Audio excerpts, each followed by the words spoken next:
Trenutno se nalazimo u hotelu Sairo ovih nekoliko dana uz pomoć Crnogorskog olimpijskog komiteta. Zaista nam je sjajno. Pored taekwondo treninga iskoristili smo ovaj hotel da odradimo i nekoliko masaža za oporavak naših mišića, uključujući i red light terapije. Zatim ovdje imamo i vrhunsku teretanu u kojoj imamo sve sprave koje su nam potrebne za naše treninge, a naravno tu je ishrana je odlična, prilagođena je našim potrebama. Posebno sada kad moramo da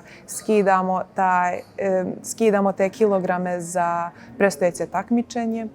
I ukratko, ovaj hotel je sve ono što je potrebno jednom sportisti.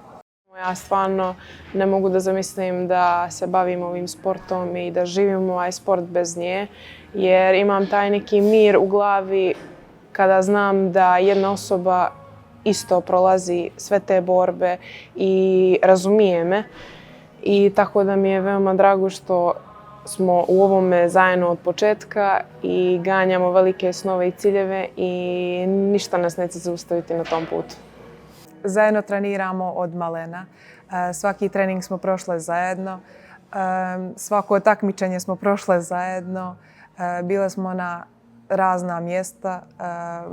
Upoznali mnogo ljude. I jednostavno od samog početka smo jedna drugoj najveća podrška. Ona je uvijek tu da me uzdigne kada mi je to potrebno, ali također da me spusti na zemlju. Do olimpijskih igara koje će se održati u Los Angelesu imamo još 2 godine. Na prvu ruku to izgleda kao dosta vremena, ali vrijeme zaista brzo prolazi. I taj put će biti dug i trnovit, ali imam ogromnu podršku od strane Crnogorskog olimpijskog komiteta i od strane njihovih sponzora, Sairo hotelu. I zaista ovaj hotel nam je pružio sve ono što nam je potrebno, ono što je potrebno svakom sportistu, posebno kroz pripreme pred takmičenja.